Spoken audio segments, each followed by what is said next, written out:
ಓಂ ಶಾಂತಿ ಭಕ್ತರ ಗೆಳೆಯರೇ, ಮಿತ್ರರೇ, ಬಂಧುಗಳೇ, ನಿಮ್ಮೆಲ್ಲರಿಗೂ ಒಳ್ಳೆಯದಾಗಲಿ. ನಿಮ್ಮನ್ನು ಯಾರು ಇಷ್ಟಪಡ್ತಾರೆ ಒಳ್ಳೆಯವರು, ಅವ್ರಿಗೂ ಸಹ ನಿಮ್ಮ ಮುಖಾಂತರ ಅವ್ರಿಗೆ ಒಳ್ಳೆಯದಾಗಲಿ, ನಿಮ್ಮ ಪರವಾಗಿ.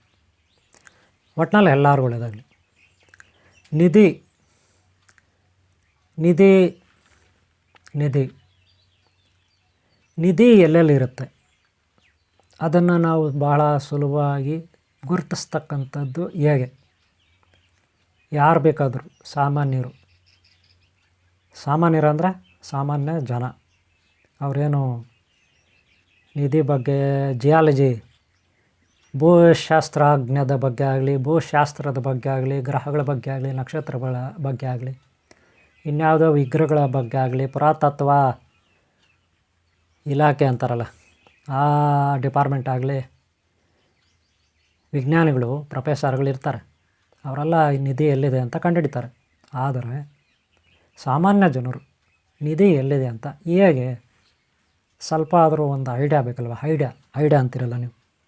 ಇಲ್ಲಿ ನಿಧಿ ಇರ್ಬೋದಾ, ಅಲ್ಲಿ ನಿಧಿ ಇರ್ಬೋದಾ, ಅಲ್ಲಿ ಬಂಗಾರ ಇರ್ಬೋದಾ, ಅಲ್ಲಿ ವಜ್ರ ವೈಡೂರ್ಯ ಇರ್ಬೋದಾ, ಅಲ್ಲಿ ಬೆಳ್ಳಿ ಪಾತ್ರೆಗಳಿರ್ಬೋದಾ, ಇಲ್ಲಿ ಬಂಗಾರದ ಪಾತ್ರೆಗಳಿರ್ಬೋದಾ, ಅಲ್ಲಿ ಬಂಗಾರದ ಕತ್ತಿಗಳು, ಗುರಾಣಿ, ಬಿಲ್ಲು, ಬಾಣ, ಗದೆ ಬಂಗಾರದ್ದು, ಅದಕ್ಕೆ ವಜ್ರ ವೈಡೂರ್ಯಗಳೆಲ್ಲ ಇರುತ್ತೆ. ಹಾಗೆ ಸಿಂಹಾಸನ, ವಜ್ರ ವೈಡೂರ್ಯಗಳೆಲ್ಲ ಕೆ ಜಿ ಗಟ್ಟಲೆ ಇರ್ತದೆ ಸಿಂಹಾಸನ. ಅಮ್ಮಂದ್ರೆ 150, 200, 500, 600, 700 kg.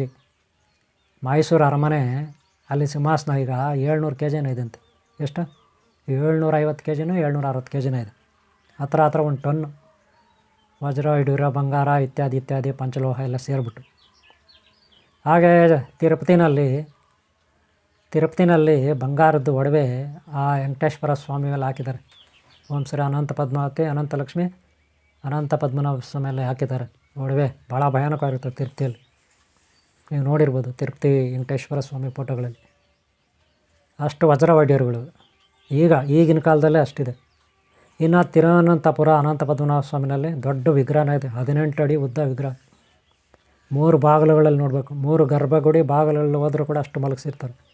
ಇನ್ನು ಅಲ್ಲಿ ನಿಧಿ ಇದೆ ಕೆಳಗಡೆ ಎಲ್ಲ ನೋಡಿ, ಈಗಾಗಲೇ ತೆಗೆದಿಟ್ಟಿದ್ದಾರೆ. ಇನ್ನೂ ಬೇಜಾನ್ ಅಲ್ಲಿದೆ, ಅದೆಲ್ಲ ಈಚೆ ಬರುತ್ತೆ ಅಲ್ವಾ? ಆದರೆ ಈ ನಿಧಿಗಳೆಲ್ಲ ಎಲ್ಲಿರುತ್ತೆ, ಹೇಗೆ ಇರುತ್ತೆ ನಿಮ್ಗೆ ಗೊತ್ತಿರ್ಬೋದು. ಅನಂತ ಪದ್ಮನಾಭ ಸ್ವಾಮಿ, ಬೇರೆ ಬೇರೆ ದೇಶಗಳಲ್ಲಿ ಪಿರಾಮಿಡ್ಗಳು, ಹಾಗೆ ಅಲ್ಲಲ್ಲಿ ನಿಧಿಗಳು ಇರುತ್ತೆ.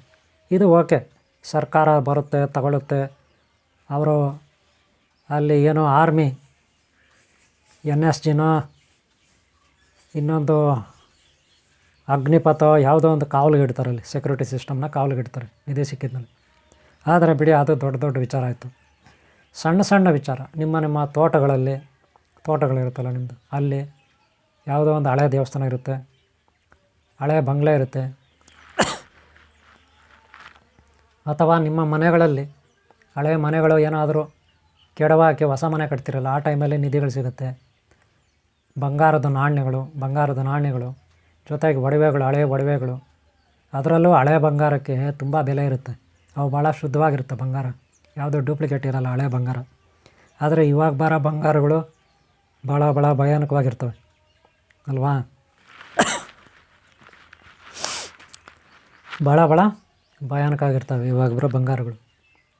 ಪ್ರತಿಯೊಂದು ವಸ್ತು ಅಷ್ಟೇ ಲೋಕಲ್. ತರಕಾರಿಗಳು ಲೋಕಲ್, ಹಸಾಕಾರಗಳು ಲೋಕಲ್, ಎಮ್ಮೆಗಳು ಲೋಕಲ್. ಎಮ್ಮೆಗಳು ಮಾತ್ರ ಸ್ವಲ್ಪ ಒರಿಜಿನಲ್ ಆಗಿದ್ದಾವೆ ನಮ್ಮ ದೇಶದಲ್ಲಿ ಅನ್ಕೋತೀನಿ. ಕೆಲವು ಕಡೆ ಪರವಾಗಿಲ್ಲ, ಒಳ್ಳೆ ಹಸುಗಳಿರುತ್ತೆ. ಇನ್ನು ಕುರಿಗಳು ಲೋಕಲ್, ಮೇಕೆಗಳು ಲೋಕಲ್, ತಿನ್ನೋ ಪದಾರ್ಥಗಳು ಲೋಕಲ್, ಎಲ್ಲ ಲೋಕಲ್. ಮನುಷ್ಯರು ಕೂಡ ಹಂಗೆ ಆಗ್ಬಿಟ್ಟಿದ್ದಾರೆ, ಅವ್ರು ಬರೋನಲ್ಲ ಲೋಕಲ್ ಆಗ್ಬಿಟ್ಟಿದ್ದಾರೆ. ಯಾರೋ ಒಬ್ಬೊಬ್ರು ಇನ್ನೂ ಗಟ್ಟಿತನ, ಒರಿಜಿನಾಲಿಟಿ ಉಳಿಸ್ಕೊಂಡು ಬಂದಿದ್ದಾರೆ. ಒಳ್ಳೆ ಕೊತ್ತಂಬರಿ ಸೊಪ್ಪು ತಗೊಳ್ಳಿ, ನಾಟಿ ತಗೊಳ್ಳೋದು ನೋಡ್ರಿ, ಹಳೇದೇ ತಗೊಳ್ತಾರೆ. ತರಕಾರಿ ತಗೊಳ್ಳಿ, ಹಳೇದೇ ತಗೊಳ್ತಾರೆ, ಹಳೆ ಕಾಲದ್ದೇ. ಈಗ ಸೀಡ್ಸ್ ಎಲ್ಲ ತೊಗೊಳ್ಳಲ್ಲ, ಬುದ್ಧಿವಂತರು ಅವರು. ಏನೇ ವ್ಯವಹಾರ ಮಾಡಲಿ ಒರಿಜಿನಾಲಿಟಿ ಮಾಡ್ತಾರೆ. ಓಕೆ, ಅವ್ರು ಬುದ್ಧಿವಂತರು, ಒಪ್ಕೊಳ್ತೀನಿ. ಒಬ್ಬೊಬ್ರು ಇದ್ದಾರೆ, ಹಂಗಂತ ತುಂಬ ಜನ ಇಲ್ಲ. ಆದರೆ ಹಳೆ ಕಾಲದ ಬಂಗಾರ, ಹಳೆ ಕಾಲದ ಹಿತ್ತಾಳೆ, ಹಳೆ ಕಾಲದ ಕಂಚು, ಹಳೆ ಕಾಲದ ಬೆಳ್ಳಿ, ಹಳೆ ಕಾಲದ ವಜ್ರ ವೈಡೂರ್ಯಗಳು, ಇವೆಲ್ಲ ಭಾಳ ಒರಿಜಿನಾಲಿಟಿ ಇರ್ತಿತ್ತು. ಅಲ್ಲಿ ದೋಖ ಇರಲಿಲ್ಲ, ಮೋಸ ಇರಲಿಲ್ಲ, ಗೋಲ್ಡು ಅಂಥವೆಲ್ಲ ಇರಲಿಲ್ಲ. ಆದರೆ ಈಗೇನಾಗಿದೆ, ಆಸೆ, ಮನುಷ್ಯನ ದುರಾಸೆ, ವ್ಯಾಪಾರ ಮಾಡೋರು ಸಿಕ್ಕಾಪಟ್ಟೆ ಮೋಸ ಮಾಡ್ತಾರೆ. ಗಿರಾಕಿಗಳಿಗೆ ಚಿಕ್ಕಾಪಟ್ಟೆ ಮೋಸ ಮಾಡ್ತಾರೆ. ಪಾಪ ಹೆಂಗೆ ಗೊತ್ತಾಗುತ್ತೆ ಯಾವುದು ಪಂಚಲೋಹ, ಯಾವುದು ಬೆಳ್ಳಿ, ಯಾವುದು ಬಂಗಾರ ಹೆಂಗೆ ಗೊತ್ತಾಗುತ್ತೆ? ಎಲ್ಲ ಲೋಕಲ್ ಮಾಡಿಬಿಟ್ಟಿದ್ದಾರೆ. ಏನೇನೋ ಕೆಮಿಕಲ್ಸ್ ಎಲ್ಲ ಯೂಸ್ ಮಾಡಿ ಲೋಕಲ್ ಮಾಡಾಕ್ತಾರೆ. ಬಿಡ್ರಿ ಇವ್ರ ವಿಚಾರ ಬೇಡ. ಆದರೆ ಈಗ ನಿಧಿಗಳು ಎಲ್ಲೆಲ್ಲಿರುತ್ತೆ ಅಂತ ಒಂದು ಸಾರಿ ನೋಡ್ಬೋಣ. ಹೆಡ್ಲೈನ್ಸ್ ನೋಡೋಣ. ನೋಡಿಯಪ್ಪ, ಮೊದಲು ನಿಧಿಗಳು ಎಲ್ಲೆಲ್ಲಿರುತ್ತೆ, ಅದನ್ನು ಪಡ್ಕೋಬೇಕಾದ್ರೆ ಯಾವ ಮಾರ್ಗಗಳಿದೆ, ಸಾಮಾನ್ಯ ಜನಕ್ಕೆ ಹೆಂಗೆ ತಿಳ್ಕೊಳ್ಳೋದು, ಅದ್ರ ಬಗ್ಗೆ ಹೋಗೋಣ ವಿಚಾರ. ನೋಡಿ, ಮೊದಲು ನೀವು ಹಂಗೆ ಒಂದು 5 ಐಡೆಂಟಿಫಿಕೇಷನ್ ಮಾಡ್ಕೊಳ್ಳಿ. 5 ನೀವು ಗಮನದಲ್ಲಿ ಇಟ್ಕೊಳ್ಳಿ.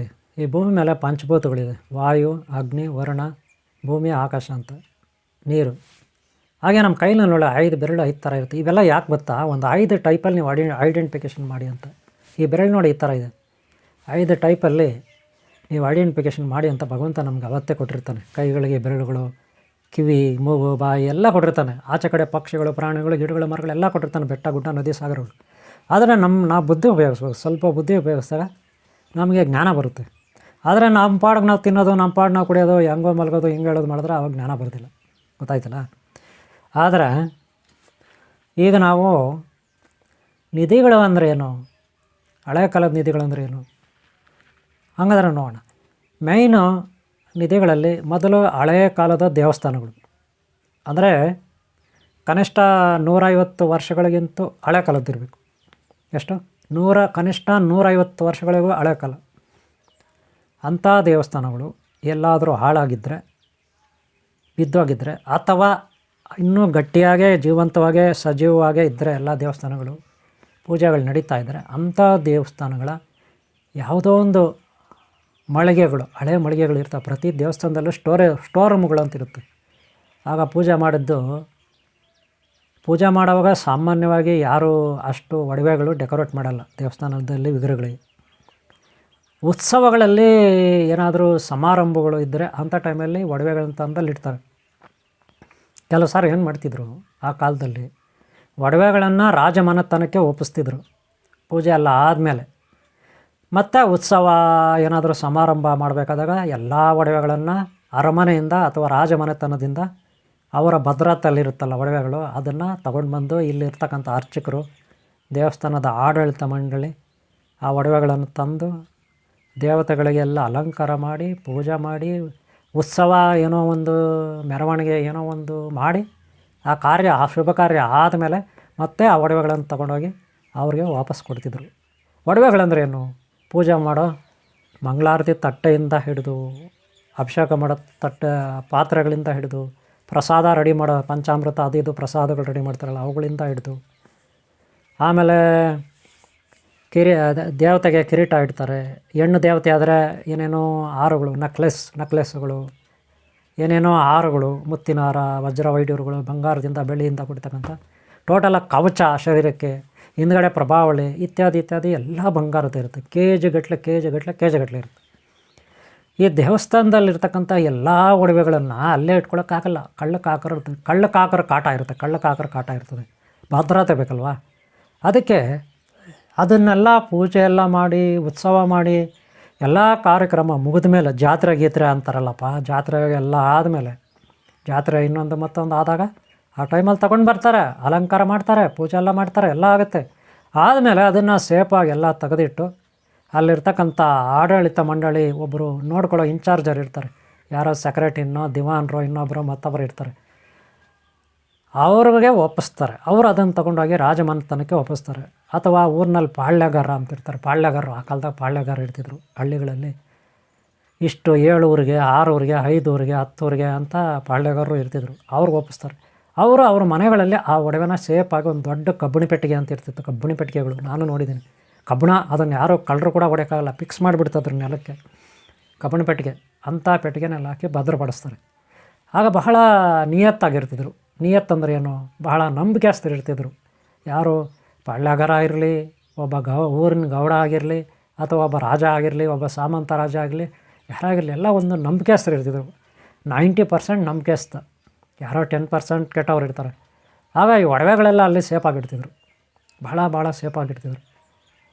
ಆದರೆ ಕೆಲವು ಸಾರಿ ಏನಾಗುತ್ತೆ, ದೇವಸ್ಥಾನದಲ್ಲೆಲ್ಲ ಪೂಜೆ ಮಾಡಿರ್ತಾರೆ, ಅಲ್ಲಿರೋರೇ ಯಾರೋ ಒಬ್ಬರು ಇಬ್ಬರು ಕಳ್ಳರು ಇರ್ತಾರೆ. ಅವರು ರಾತ್ರಿ ಅದನ್ನೆಲ್ಲ ಕದ್ದು ಬಿಡ್ತಾರೆ. ಕದ್ಬಿಟ್ಟು ಅದನ್ನು ಎತ್ಕೊಂಡು ಹೊರಟೋಗ್ತಾರೆ ಮೂಟೆ ಕಟ್ಟಿ. ಆದರೆ ಅದನ್ನು ಮಾರೋಕ್ಕಾಗಲ್ಲ, ಅಷ್ಟು ಬೇಗನೆ ಸೇಲ್ ಮಾಡೋಕ್ಕಾಗಲ್ಲ, ಸಿಕ್ಕಾಕೊಂಡ್ಬಿಡ್ತಾರೆ. ಅದಕ್ಕೆ ಅಲ್ಲಿಂದ ಒಂದು 5-6 ಕಿಲೋಮೀಟ್ರು, 3 ಕಿಲೋಮೀಟ್ರು, 4 ಕಿಲೋಮೀಟ್ರು ದೂರ ಹೋಗ್ತಾರೆ. ಎಲ್ಲೋ ಒಂದು ಬೆಟ್ಟನಲ್ಲಿ ಸಣ್ಣ ಗುಹೆಗಳಿರ್ತಾವೆ. ಬೇಕಾದ್ರೆ ನೋಡಿ ನಿಮ್ಮ ಬೆಟ್ಟಗಳಲ್ಲಿ, ನಿಮ್ಮದೇ ಆದ ಹಳ್ಳಿಗಳ ಹತ್ರ ಬೆಟ್ಟಗಳು ಹತ್ತಿ ನೋಡಿ, ಸಣ್ಣದಾದ ಗುಹೆಗಳಿರ್ತವೆ. ಸಣ್ಣ ಕೊರಕಲು ಒಳಗೆ ಹೋಗ್ಬೋದು. ಇವ್ರೇನು ಮಾಡ್ತಾರೆ, ಮನುಷ್ಯ ಒಳಗಡೆ ಹೋಗೋ ಮಟ್ಟಿಗೆ ಗುಹೆಗಳಿದ್ರೆ ಒಳಗಡೆ ನುಗ್ತಾರೆ. ನುಗ್ಬಿಟ್ಟು ಈ ಒಡವೆನ ಸೇಫಾಗಿ ಬಿಟ್ಟು ಕಲ್ಲುಗಳು ಏನೋ ಒಂದಲ್ಲಿ ಇಟ್ಬಿಡ್ತಾರೆ ಅಡ್ಡ, ಏನೂ ಕಾಣಬಾರ್ದು ಒಂಚೂರು ಕೂಡ. ಬರೀ ಕಲ್ಲುಗಳು ಜೋಡಿಸ್ಬಿಡ್ತಾರೆ. ಎಲ್ಲೋ ಒಂದು ಮೂಲೆಯಲ್ಲಿ ಇಟ್ಬಿಟ್ಟು ಅದು ಏನೂ ಕಾಣದಂಗೆ ಕಲ್ಲುಗಳು ತಗೊಂಡು ಜೋಡಿಸಿ ಫಿಲಪ್ ಮಾಡಿಬಿಡ್ತಾರೆ. ಅದರಿಂದ ಯಾರಿಗೂ ಗೊತ್ತಾಗಲ್ಲ. ಯಾರು ಕುರಿ ಮೇಯಿಸೋರು, ಮೇಕೆ ಮೇಯಿಸೋರು, ದನಗಳು ಮೇಯಿಸೋರು ಎಲ್ಲ ಹುಡುಗರು ಓಡಾಡ್ತಾರಲ್ಲಿ. ಗೋಪಾಲಕರು ಅಂತೀರಿ ನೀವು, ಗೋಮಾಳ ಅಲ್ವಾ, ಎಲ್ಲ ಜಮೀನು ಇರ್ತದೆ, ಆಸ್ತಿ ಎಲ್ಲ ಹೋಗಿ ಅದೆಲ್ಲ ಒಳಗಡೆ ಹೋಗಲ್ಲ. ಸುಮ್ಮನೆ ಹಿಂಗೆ ನೋಡ್ತಾರೆ, ಏನೂ ಕಾಣಲ್ಲ. ಆಗ ಏನು ಟಾರ್ಚ್ ಏನಿರಲಿಲ್ಲ, ಬ್ಯಾಟ್ರಿ ಇರಲಿಲ್ಲ, ಮೊಬೈಲ್ ಇರಲಿಲ್ಲ.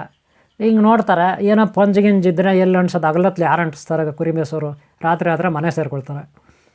ಹಿಂಗೆ ನೋಡ್ತಾರೆ, ಭಯ ಬೇರೆ, ಏನೋ ದೆವ್ವ ಇರುತ್ತೆ, ಭೂತ ಇರುತ್ತೆ, ಪಿಶಾಚಿ ಇರುತ್ತೆ ಅಂತ ಗುಹೆನಲ್ಲಿ ಭಯ ಬೇರೆ. ಹಂಗೆ ನೋಡ್ಬಿಟ್ಟು ಈಚೆಯಿಂದ ಹಂಗೆ ನೋಡ್ಬಿಟ್ಟು ಬಂದ್ಬಿಡ್ತಾರೆ. ಒಳಗಡೆ ಎಲ್ಲ ಹೋಗಲ್ಲ ಯಾರು, ಅಷ್ಟು ಧೈರ್ಯ ಮಾಡಲ್ಲ.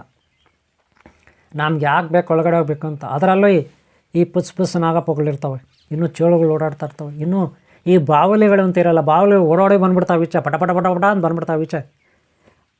ಇನ್ನೂ ಏನೇನೋ ಇರ್ತಾವಲ್ಲಿ ಪ್ರಾಣಿಗಳು, ಅದಕ್ಕೆ ಭಯ, ಯಾರು ಹೋಗಲ್ಲ ಅಲ್ಲಿ. ದೆವ್ವ ಇರುತ್ತನ್ನೋ ಭಯ ಜಾಸ್ತಿ, ಅಲ್ಲಿ ಹೋಗಲ್ಲ. ಆದರೆ ಈಗ ಒಡವೆ ಸೇಫ್ ಆಗಿದೋಗುತ್ತಲ್ಲೇ. ಆದರೆ ಇವರು ಅಲ್ಲಿಟ್ಟಿರೋರು ಏನು ಮಾಡ್ತಾರೆ, ಒಬ್ಬರೋ ಇಬ್ಬರೋ ಹೋಗಿರ್ತಾರೆ ಅಷ್ಟೇ, ಅಲ್ಲಿ ಭಾಳ ಸೇಫಾಗಿಟ್ಟಿರ್ತಾರೆ ಸೀಕ್ರೆಟಾಗಿ. ಇಲ್ಲ ನೆಕ್ಸ್ಟ್ ಇವರೇ ಕಿತ್ತಾಡ್ಕೊಬಿಡ್ತಾರೆ ಇಟ್ಟಿರೋರು. ಇವರು ಹೊಡೆದಾಡ್ಕೊಂಡು ಯಾರೋ ಒಬ್ಬ ಸತ್ತು ಹೋಗ್ತಾನೆ, ಇನ್ನೊಬ್ಬ ಉಳ್ಕೊತಾನೆ. ಅವನೇನು ಮಾಡೋದು, ಈ ಒಡವೆನ ಸೇಫಾಗಿ ಎತ್ಕೊಂಬರೋಕ್ಕಾಗಲ್ಲ, ಅಲ್ಲೇ ಇರಲಿ ಅಂತ ಇರ್ತಾನೆ. ನೆಕ್ಸ್ಟ್ ಅವನಿಗೆ ರೋಗ ಬರುತ್ತೋ ಇಲ್ಲ ಭಗವಂತನ ಶಿಕ್ಷೆ ಕೊಡ್ತಾನೋ, ಅವನು ಸತ್ತೋಗ್ತಾನೆ. ಆದರೆ ಒಡವೇನಾಗುತ್ತೆ, ಸೇಫಾಗಿ ಅಲ್ಲೇ ಇದ್ದಾಗುತ್ತೆ. ಇಲ್ಲಿ ರಾಜರು, ಪಾಳ್ಯಗಾರರು, ಆಡಳಿತ ಮಂಡಳಿ ಒಡವೆನ ಹುಡುಕ್ತಾರೆ. ಕಳ್ಳರನ್ನ ಎಲ್ಲಿ ಹುಡ್ಕೋದು? ಅವಾಗೇನು CC ಕ್ಯಾಮ್ರಾ ಇತ್ತು? CC ಕ್ಯಾಮ್ರಾ ಇರಲಿಲ್ಲ, ಕಂಪ್ಯೂಟರ್ ಇರಲಿಲ್ಲ, ಸ್ಯಾಟಲೈಟ್ಗಳಿರಲಿಲ್ಲ, ಯಾವುದೇ ಟೆಕ್ನಾಲಜಿ ಇಲ್ಲ. ಇವಾಗಂದರೆ ಸಖತ್ತಾಗಿ ಹಿಡಿತಾರೆ ಪೊಲೀಸರು. ಇವಾಗಲೂ ತಪ್ಪಿಸ್ಕೊಬಿಡ್ತಾರೆ ಕಳ್ಳರು. ನೋಡ್ರಿ, ಇಷ್ಟು ಟೆಕ್ನಾಲಜಿ ಇದೆ. ಕೆಲವರೆಲ್ಲ ರೇಪ್ ಕೇಸುಗಳು, ಇನ್ನೇನೋ ಕೇಸುಗಳು ಕಂಡಿಡಿಯೋಕ್ಕೆ ಆಗಲ್ಲ ಯಾರು ಅಂತ ಅಪರಾಧಿಗಳು. ಆ ಥರ ಆಗ್ಬಿಡುತ್ತೆ ಅಲ್ವಾ? ಯಾವುದೋ ಸಾಕ್ಷಿಗಳಿಲ್ಲದೆ ನೋಡ್ಕೊಬಿಡ್ತಾರೆ ಕಳ್ಳರು. ಅಷ್ಟು ಹುಷಾರಿಡ್ತಾರೆ ಕ್ರಿಮಿನಲ್ಸು. ಅವ್ರೇನು ಕಡಿಮೆ ಇರಲ್ಲ, ಚೆನ್ನಾಗಿ ಚಳ್ಳೆಹಣ್ಣು ತಿನ್ನಿಸ್ಬಿಡ್ತಾರೆ ಈ ಪೊಲೀಸರಿಗೆ, ಅವ್ರಿಗೆ. ಹಂಗಂತ ಎಲ್ಲರೂ ತಿನ್ಸೋಕ್ಕಾಗಲ್ಲ, ಅವರೆಷ್ಟೇ ತಿನ್ನಿಸಿದ್ರೆ ಒಂದಿನ ಸಿಕ್ಕಾಕೊಳ್ಳೇಬೇಕು. ಆದರೂ ಕೆಲವರು ತಪ್ಪಿಸ್ಕೊಬಿಡ್ತಾರೆ. ಏನು ಮಾಡೋದು, ಸಿಗೋದಿಲ್ಲ.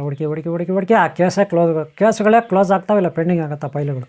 ಆ ಥರ ಇವತ್ತು ನೂರಾರು ಕೇಸುಗಳು, ಸಾವಿರಾರು ಕೇಸುಗಳು ಪೆಂಡಿಂಗ್ ಇದ್ದಾವೆ. ಕೊಲೆ ಕೇಸುಗಳು, ರೇಪ್ ಕೇಸುಗಳು, ಕಳ್ತನ ಕೇಸುಗಳು, ಇಂಥ ವಂಚನೆ ಕೆಲಸಗಳು ಇವತ್ತು ಪೆಂಡಿಂಗ್ ಇದ್ದಾವೆ.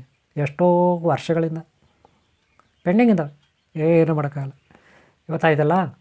ಆದರೆ ಇನ್ನು ಆ ಕಾಲದಲ್ಲಿ ಏನು ಮಾಡೋದು, ಆ ಕಡೆ ಈ ಕಡೆ ಸರ್ಚ್ ಮಾಡ್ತಾರೆ, ಅಲ್ಲಿ ಸರ್ಚ್ ಮಾಡ್ತಾರೆ, ಇಲ್ಲಿ ಸರ್ಚ್ ಮಾಡ್ತಾರೆ. ರಾಜಭಟ್ರುಗಳು, ಸೈನಿಕರು ಎಲ್ಲಿ ಸಿಗಲ್ಲ. ಆದರೆ ಒಡವೆ ಸೇಫ್ ಆಗಾಯಿತು. ಎಲ್ಲಾಯಿತು, ಬೆಟ್ಟದಲ್ಲಿ ಸೇಫ್ ಆಗಾಯಿತು. ಅಥವಾ ಅವ್ರು ಬೆಟ್ಟದಲ್ಲಿ ಬಚ್ಚಿಟ್ಟಿಲ್ಲ, ಇನ್ನೆಲ್ಲೋ ಹಳ್ಳ ತೋಡಿದ್ರು. ಯಾವುದೋ ಒಂದು ಸ್ಮಶಾನದಲ್ಲೇ ಯಾವುದೋ ಒಂದು ಶವ ಉಣ್ತಾರಲ್ಲ, ಅಲ್ಲಿ ಒಂದು ತೆಗೆದುಬಿಟ್ಟು, ಅಲ್ಲಿ ಯಾರು ಹುಡ್ಕಲ್ಲಲ್ಲ, ಅದಕ್ಕೊಂದು ಶವ ಯಾವುದೋ ಒಂದು ಹಳೆ ಮಶಾಣ ಇರುತ್ತೆ, ಅದನ್ನು ತೆಗೆದುಬಿಟ್ಟು ಹಳ್ಳ ತೋಡ್ಬಿಡ್ತಾರೆ ಸ್ಮಶಾನದಲ್ಲಿ ಹಳ್ಳ ತೋಡ್ಬಿಟ್ಟು ಈ ಒಡವೆ ಎಲ್ಲ ಸೇಫಾಗಿ ಇಟ್ಬಿಡ್ತಾರಲ್ಲಿ. ಆಮೇಲೆ ನೀಟಾಗಿ ಎಲ್ಲ ಅದ್ರ ಮೇಲೆ ಎಲ್ಲ ಏನೋ ಬಂದೋಬಸ್ತ್ ಮಾಡಿ ಮುಚ್ಚಿಬಿಡ್ತಾರೆ. ಒಂದು ಕಲ್ಲಿಗೆಲ್ಲ ಇಟ್ಬಿಟ್ಟು ಒಡವೆ ಮೇಲೆ ಎಲ್ಲ ನೀಟಾಗಿ ಎಲ್ಲ ಮಣ್ಣು ಹಾಕ್ಬಿಡ್ತಾರೆ. ಬೇರೆಯವ್ರು ಏನು ಅನ್ಕೊತಾರೆ, ಪಾಪ ಯಾರೋ ಸತ್ತು ಹೋಗಿದ್ದಾರೆ, ಮುಚ್ಚಿದ್ದಾರೆ ಅನ್ಕೊತಾರೆ ಅಷ್ಟೇ. ಆದರೆ ಅದೇ ಊರಿನವ್ರಿಗೆ ಗೊತ್ತಾಗ್ಬಿಡುತ್ತೆ, ಹೌದಲ್ಲ, ಯಾರೂ ಸಾಯಲಿಲ್ಲ, ನಿನ್ನೆ ಸಾಯಲಿಲ್ಲ, ಮೊನ್ನೆ ಸಾಯಲಿಲ್ಲ, ಅದಕ್ಕೆ ಮುಂಚೆ ಸಾಯಿಲ್ಲ, ಇದು ಯಾರಿದು, ಏನೋ ಮುಚ್ಚಿದ್ದಾರೆ, ಏನೋ ಇರ್ಬೋದು ಬೇಡ, ನಾಯಿನೋ ಕೋತಿನೋ ಕುರಿನೋ ಯಾವುದೋ ಸತ್ತಾಗಿದೆ, ಅದಕ್ಕೆ ಮಣ್ಣು ಮಾಡಿದ್ದಾರೆ ಅಂತ ಅನ್ಕೊಬಿಡ್ತಾರೆ. ಯಾಕೆ ಮಶಾನದಲ್ಲಿ ಹಿಂಗೆ ಯಾರು ತೋಡಿ ಚೆಕ್ ಮಾಡೋಕ್ಕೆ ಹೋಗ್ತಾರಲ್ಲಿ? ಅಲ್ಲ, ತೋಡಿ ಚೆಕ್ ಮಾಡೋಕ್ಕೆ ಹೋಗ್ತಾರಾ? ಹೋಗಲ್ಲ, ಭಯ. ಅದಲ್ಲೇ ಅದಾಗುತ್ತೆ ಸೇಫ್. ಇವರು ಬಚ್ಚಿಟ್ಟಿರೋರು ಏನು ಮಾಡ್ತಾರೆ, 1 ದಿನ 2 ದಿನ, 1 ತಿಂಗಳು, 1 ವರ್ಷ, 2 ವರ್ಷ, 3 ವರ್ಷ ಹಂಗೆ ಎದ್ಬಿಡ್ತಾರೆ ಕೆಲವರು. ಭಯ, ಕಳ್ತನ ಮಾಡಿಬಿಟ್ಟಿದ್ದಾರೆ, ಬಚ್ಚಿಟ್ಬಿಟ್ಟಿದ್ದಾರೆ. ಅವಾಗಲೂ ಒಂದಷ್ಟು ಖರ್ಚಿಗೆ ಎತ್ಕೊಂಡಿರ್ತಾರೆ. ಅವ್ರೇನು ಎಲ್ಲ ಬಚ್ಚಿಡಲ್ಲ. 1 kgನೋ, ಅರ್ಧ kgನೋ, 500 ಗ್ರಾಮ, 200 ಗ್ರಾಮ ಖರ್ಚಿಗೆ ಎತ್ಕೊಂಡಿರ್ತಾರೆ. ಇನ್ನು ಉಳಿದಿರೋ ಸೇಫಾಗಿಟ್ಟಿರ್ತಾರೆ, ಸಮಯ ಬಂದಾಗ ನೋಡ್ಕೊಳ್ಳೋಣ ಅಂತ. ಕೆಲವು ಸಾರಿ ಒಬ್ಬೊಬ್ಬರೇ ಸಿಂಗಲ್ ಕಳ್ಳರೇ ಈ ಕೆಲಸ ಮಾಡಿರ್ತಾರೆ. ಸಿಂಗಲ್ ಕಳ್ಳರೇ ಹಿಂಗೆ ಮಾಡಿರ್ತಾರೆ. ಅವ್ರಿಗೇನಾಗ್ತದೆ ಕಾಲಾನಂತರ ಭಗವಂತನ ಶಿಕ್ಷೆ ಕೊಟ್ಟನೋ ಯಾರು ಕೊಟ್ಟನೋ ಅವನು ಸತ್ತು ಹೋಗ್ತಾನೆ, ಇಲ್ಲ ಕಾಯಿಲೆ ಬರುತ್ತೆ. ಅವನು ಯಾರಿಗೂ ಹೇಳಲ್ಲ, ರಹಸ್ಯವಾಗಿದ್ದಾಗುತ್ತೆ. ಅಂದರೆ ಗುಹೆನಲ್ಲೂ ರಹಸ್ಯವಾಗಿದ್ದಾಗುತ್ತೆ, ಸ್ಮಶಾನದಲ್ಲೂ ರಹಸ್ಯವಾಗಿದ್ದಾಗುತ್ತೆ. ಹಾಗೆ ಇನ್ನೆಲ್ಲೋ ದೇವಸ್ಥಾನಗಳ ಹತ್ರ ಯಾವುದೋ ಹಳೇ ಇವು ಇರ್ತವೆ ಗುಹೆಗಳು, ಇನ್ನೇನೋ ಸೀಕ್ರೆಟು ಇವು ಇರ್ತವೆ, ಅಲ್ಲಿ ಬಚ್ಚಿಡ್ತಾರೆ. ಇನ್ನೆಲ್ಲೋ ಕಾಡಲ್ಲೋ ಇಲ್ಲ ಯಾವುದೋ ಮರದ ಹತ್ರನೋ ಇಲ್ಲ ತೋಟದ ಹತ್ರನೋ ಯಾವುದೋ ಒಂದು ಮರ ನೆನಪಿಟ್ಕೊಳ್ತಾರೆ. ಆ ಮರದ ಹತ್ರ ಹಳ್ಳ ತೋಡ್ಬಿಟ್ಟು ಅಲ್ಲಿ ಬಚ್ಚಿಟ್ಬಿಡ್ತಾರೆ. ಮರದ ಬುಡದಲ್ಲಿ ಆಲದ ಮರನೋ ಅರಳಿ ಮರನೋ ಯಾವುದೋ ಒಂದು ದೊಡ್ಡ ಮರ ಅಲ್ಲಿ ಬಚ್ಚಿಟ್ಬಿಡ್ತಾರೆ. ಇವ್ರೇನು ಮಾಡ್ತಾರೆ, ಸತ್ತು ಹೋಗ್ತಾರೆ ಅಲ್ವಾ. ಇದು ಒಂದು ರೀತಿ. ಇನ್ನೊಂದು ರೀತಿ ಹೆಂಗಪ್ಪ ಅಂದ್ರೆ, ಮನೆಗಳಲ್ಲಿ ಅತ್ತೆಗಳಿರ್ತಾರೆ, ಸೊಸೆಗಳಿರ್ತಾರೆ. ಅತ್ತೆಗೆ ಗೊತ್ತಾಗ್ದಂಗೆ ಸೊಸೆ ಒಡವೆ ಎಲ್ಲ ಕದ್ಬಿಡ್ತಾಳೆ. ಅತ್ತೆದು ಕದ್ಬಿಡ್ತಾಳೆ ಸೊಸೆ. ಕದ್ಬಿಟ್ಟು ಏನು ಮಾಡ್ತಾಳೆ, ನೀಟಾಗಿ ಎಲ್ಲೋ ಒಂದು ಕಡೆ ಬಚ್ಚಿಟ್ಬಿಡ್ತಾಳೆ. ಅತ್ತೆ ಇರಲ್ಲ, ಊರಿಗೆ ಹೋಗಿರ್ತಾಳೆ, ಮನೇಲಿ ಒಡವೆ ಇರ್ತದೆ. ಆ ಅಮ್ಮ ಒಂದಷ್ಟು ಮೈ ಮೇಲೆ ಹಾಕೊಂಡು ಹೋಗಿರ್ತಾಳೆ ಅತ್ತೆ, ಇನ್ನೊಂದಷ್ಟು ಒಡವೆನ ಸೊಸೆ ಕದ್ಬಿಡ್ತಾಳೆ. ಕದ್ಬಿಟ್ಟು ಏನು ಮಾಡ್ತಾಳೆ, ನೀಟಾಗಿ ಮನೆಯಲ್ಲಿ ಹಳೆ ಕಾಲದಲ್ಲಿ ಭಾಳ ಈಜಿ ನೀಟಾಗಿ ಎಲ್ಲೋ ಒಂದು ಕಡೆ ಮನೆಯಲ್ಲಿ ಅಗಿತಾರೆ, ಅಗದ್ಬಿಟ್ಟು ಅಲ್ಲಿ ಬಚ್ಚಿಟ್ಬಿಡ್ತಾರೆ. ಅತ್ತೆ ಬರ್ತಾಳೆ, ನೋಡ್ತಾಳೆ, ಒಡವೆ ಎಲ್ಲ ಕಳ್ತನಾಗಿದೆ, ಏನಾಯ್ತೋ ಗೊತ್ತಿಲ್ಲ. ಇವರು ಎಲ್ಲ ಅಗದಿದ್ರಲ್ಲೇ ನೀಟಾಗಿ ಮಣ್ಣು ಹಾಕ್ಬಿಟ್ಟು ಎಲ್ಲ ಸಾರಿಸ್ಬಿಡ್ತಾರೆ, ಸಗಣಿನಲ್ಲಿ ಸಾರಿಸ್ಬಿಡ್ತಾರೆ, ಗೊತ್ತಾಗಬಾರ್ದು. ಆದಮೇಲೆ ಒಂದು ಚಾಪೆ ಹಾಕ್ಬಿಟ್ಟು ಅಲ್ಲೇ ಪರ್ಮನೆಂಟಾಗಿ ಮಲ್ಕೊಬಿಡ್ತಾರೆ ಇವರು, ರಾತ್ರಿ ಆಗಲಿ ಕೂಡ. ಅತ್ತೆ ಬರ್ತಾಳೆ, ನೋಡ್ತಾಳೆ, ಪಾಪ ಒಡವೆ ಇದೆಯಲ್ಲ ಅಂತ ಚೆಕ್ ಮಾಡ್ಕೊತಾಳಿಲ್ಲ, ಗೊತ್ತಿಲ್ಲ ಐ ಮೀನ್ ಪೆಟ್ಟಿನಲ್ಲಿ. ಆಮೇಲೆ ಗೊತ್ತಿಲ್ಲ ಕಳ್ತನ ಆಗ್ಬಿಟ್ಟಿತ್ತು, ರಾತ್ರಿ ಯಾರೋ ಕಳ್ಳರು ಬಂದು ಎತ್ಕೊಂಡು ಹೋಗ್ಬಿಟ್ಟಾರೆ ಅಂದ್ರೆ ಸೊಸೆ ಮನೆಯವರೆಲ್ಲ ಬಾಯ್ ಬಿಡ್ಕೊಂತಾರೆ. ಇಲ್ಲ ನೀನೇ ಎತ್ಕೊಂಡು ಹೋಗಿದ್ದೆ, ಎತ್ಕೊಂಡೋಗಿ ಯಾರಿಗೋ ಕೊಟ್ಬಿಟ್ಟಿದ್ಯಾ, ಇವಾಗ ಸುಮ್ಮನೆ ಬಂದಿದ್ಯಾ, ನೀನೇ ತಾನೇ ಊರಿಂದ ಹೋಗಿದ್ದು, ಮನೇಲಿ ಇರಲಿಲ್ಲ ನೀನು ಅಂತ ಅತ್ತೆ ಮೇಲೆ ಜಗಳ ತೆಗೆದುಬಿಡ್ತಾರೆ. ಇದು ಒಂದು ಟೈಪು. ಇಲ್ಲ ಅತ್ತೆನೇ ಸಾಯಿಸಾಕ್ಬಿಡ್ತಾರೆ, ಕುತ್ತಿಗೆ ಈಸ್ಕಿ ಅತ್ತೆಯನ್ನು ಸಾಯಿಸ್ಬಿಟ್ಟು ಇವ್ರೇನು ಮಾಡ್ತಾರೆ, ಸೊಸೆಗಳು ಒಡವೆ ಎಲ್ಲ ದೋಚ್ಬಿಡ್ತಾರೆ. ಇನ್ನೂ ಕೆಲವರು ಇದ್ದಾರೆ, ಸೊಸೆಯನ್ನು ಸಾಯಿಸಾಕ್ತಾರೆ ಎಲ್ಲರೂ ಸೇರಿಸ್ಕೊಂಡು, ಗಂಡ ಮೈದ ಇನ್ನೊಬ್ರು ಅತ್ತೆ ಗಿತ್ತೆ ಮನೆಯವರೆಲ್ಲ ಸೇರಿಸ್ಕೊಂಡು. ಸೊಸೆನ ಮದುವೆ ಮಾಡ್ಕೊಂಡು 3 ತಿಂಗಳಾಗಿರಲ್ಲ ಸಾಯಿಸ್ಬಿಡ್ತಾರೆ, ಒಡವೆ ಎಲ್ಲ ಕದ್ಬಿಡ್ತಾರೆ. ಲಾಸ್ಟ್ಗೆ ಏನಾಯ್ತೋ ಗೊತ್ತಿಲ್ಲ ನಮ್ಮ ಹುಡುಗೆ ಅಂತ ಅವ್ರು ಹುಟ್ಟಿದ ಮನೆಯವ್ರಿಗೆ ಹೇಳ್ತಾರೆ. ಅವ್ರು ಹುಟ್ಟಿದ ಮನೆಯವ್ರಿಗೆ ಏನಂತಾರೆ, ಆ ಹುಡುಗಿ ಅವ್ರ ಮನೆಯವ್ರಿಗೆ, ಅಯ್ಯೋ ಗೊತ್ತಿಲ್ಲ ನಿಮ್ಮ ಮಗಳು ಒಡವೆ ಎಲ್ಲ ತೊಗೊಂಡೋಗಿ ಯಾರಿಗೋ ಕೊಟ್ಬಿಟ್ಟವ್ರೆ, ನಾವು ಕೇಳಿದ್ರೆ ಏನೋ ನೇಣು ಹಾಕೊಂಡು ಸತ್ತೋಗ್ಬಿಟ್ಟವ್ರೆ ಅಂತ ಸುಳ್ಳು ಹೇಳ್ಬಿಡ್ತಾರೆ. ಇವರು ಸ್ವಲ್ಪ ದಿನ ಇರಲಿ ಸೇಫಾಗಂತ ಒಡವೆ ಬಚ್ಚಿಡ್ತಾರೆ. ಹಂಗಾಗಿ ಅಲ್ಲೆಲ್ಲಿ ಬಚ್ಚಿಡೋ ಕೆಲಸಗಳೇ ಆಗೋಯ್ತು ಎಲ್ಲರೂ. ಈ ಬಚ್ಚಿಟ್ಟಿರೋವೇ ಜಾಸ್ತಿ. ಇದು ಒಂದು ಟೈಪು. ಇನ್ನು ಬೇರೆ ರಾಜ್ಯಗಳು ಬೇರೆ ದೇಶಗಳಿಂದ ನಮ್ಮ ಮೇಲೆ ದಾಳಿ ಮಾಡ್ತಾರೆ.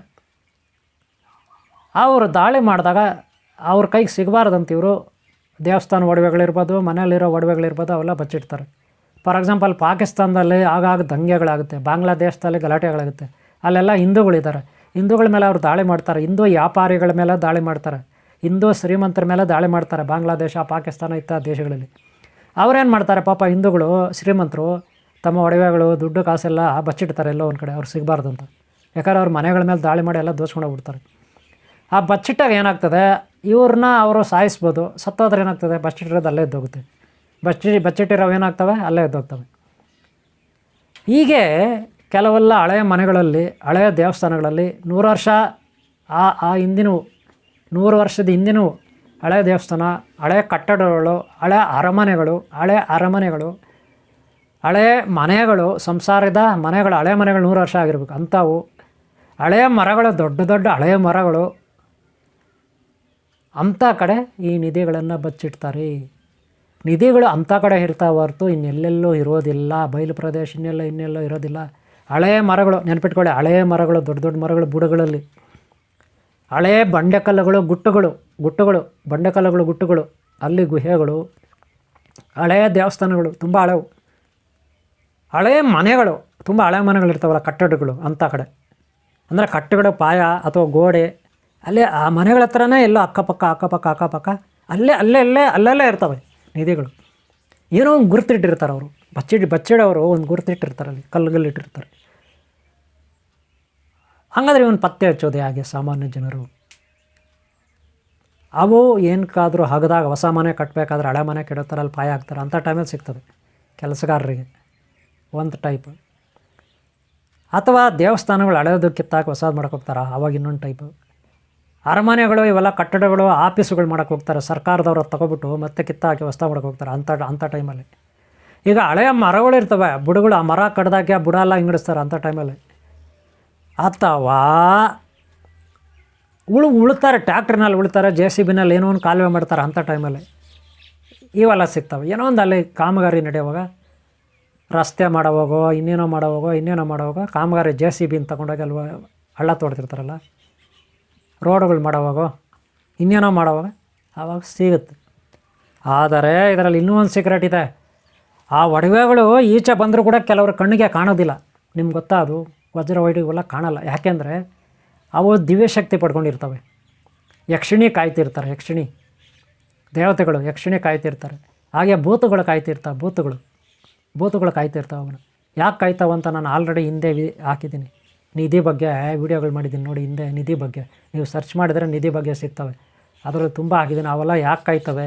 ಒಳ್ಳೆಯವ್ರದ್ದು ಆ ಒಡವೆಗಳು ಯಾರಿಗೂ ಸಿಗಬಾರ್ದು ಅನ್ನೋದು ಒಂದು ಕಾರಣ. ಅವರೆಲ್ಲ ಸತ್ತೋದ್ರಲ್ಲ ಆ ಒಡವೆ ಇಟ್ಬಿಟ್ಟು, ಅವರೆಲ್ಲ ಒಳ್ಳೆಯವರು ಇರ್ತಾರೆ. ಕೆಲವರು ಶತ್ರುಗಳಿಗೆ ಸಿಗಬಾರ್ದಂತ ಒಳ್ಳೆಯವ್ರು ಏನು ಮಾಡ್ತಾರೆ, ಬಚ್ಚಿಟ್ಟಿರ್ತಾರೆ. ಅಂಥವ್ರು ಒಡವೆನ ಮಾತ್ರ ಇವು ಕಾಯ್ತವೆ ಅಷ್ಟೇ ಹೊರ್ತು ಕಳ್ಳಕಾಕರು ಕತ್ಕೊಂಬಂದು ಇಡ್ತಾರಲ್ಲ ಅದನ್ನು ಯಾರೂ ಕಾಯಲ್ಲ. ಇವು ಕಳ್ಳಕಾಕರು ಕತ್ಕೊಂಬಂದು ಇಡ್ತಾರೆ, ಅದನ್ನು ಕಾಯಲ್ಲ. ದೇವಸ್ಥಾನ ಒಡವೆನ ಕಾಯ್ತಾರೆ ನಾಗದೇವತೆಗಳು, ಯಕ್ಷಿಣಿ, ಇವರೆಲ್ಲ.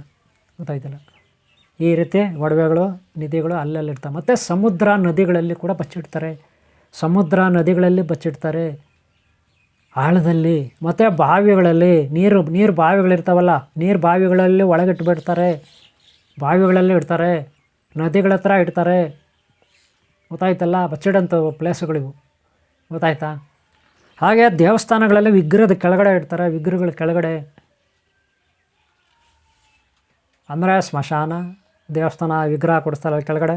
ಹಳೆಯ ಕಟ್ಟಡಗಳು, ಹಳೆಯ ಮರಗಳು, ನದಿಗಳು, ಸಮುದ್ರಗಳು, ಹಾಗೆ ಬಾವಿಗಳಲ್ಲಿ ಇರ್ತಾರೆ. ಅಲ್ಲೆಲ್ಲ ಕಾಯ್ತವೆ ಭೂತಗಳು, ಯಕ್ಷಿಣಿಗಳು. ಹಂಗಾರೆ ಹೆಂಗೆ ಕಂಡುಹಿಡಿಯೋದು? ಡಿಟೆಕ್ಟರ್, ಮೆಟಲ್ ಡಿಟೆಕ್ಟರ್ ಅಂತ ಒಂದು ಬರುತ್ತೆ. ಮೆಟಲ್ ಡಿಟೆಕ್ಟರ್ ಅಂದರೆ ಎಲ್ಲೇ ಏನೇ ಕಬ್ಬಣ, ಹಿತ್ತಾಳೆ ಇವೆಲ್ಲ ಇರ್ತದೆ ಕಂಡುಹಿಡಿತವೆ.